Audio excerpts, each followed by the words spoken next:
করতে হবে, কিন্তু সেই সংস্কারটা যত দ্রুত করা যায়। আমরা যেটা বলেছি, আমরা মূলত যে নির্বাচন কেন্দ্রিক যে বিষয়গুলো আছে সেগুলো করে ফেলা এবং তার দ্রুত ইলেকশন করা এবং একটা পার্লামেন্টের মাধ্যমে বাকি বিষয়গুলোকে আমরা করতে হবে। এটা চলমান প্রক্রিয়া, সেই বিষয়গুলো আমরা বলে এসেছি। জাতিসংঘ মহাসচিবের রিপ্লাই কি ছিল, উনি কি বলছেন? ঠিক, জাতিসংঘ মহাসচিব আপনার না উনি এই ব্যাপারে কোনো কমেন্ট করেন।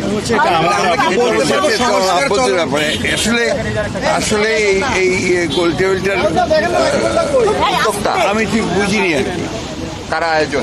মানে কি হবে আপনাদের সঙ্গে কি আপনাদের সঙ্গে সংস্কার কমিটির লোকজনও ছিল, একই সাথে বৈঠক সেখানে সংস্কার কমিশন যারা প্রধান তারা ছিলেন।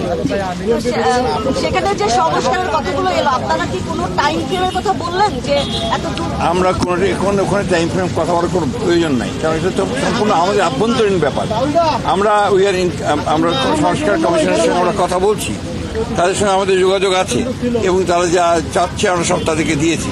ইতিমধ্যে আমাদের সঙ্গে একটা বৈঠক হচ্ছে, তো সেই বিষয়গুলো তো আপনার প্রশ্ন উঠতে হয় না। জাতিসংঘের মহাসচিবকে আমরা আপনার টাইম ফ্রেমটা দিতে যাবো কেন? স্যার, এই বৈঠকের উদ্যোক্তা বা আয়োজক আসলে কারা ছিল? জাতিসংঘ।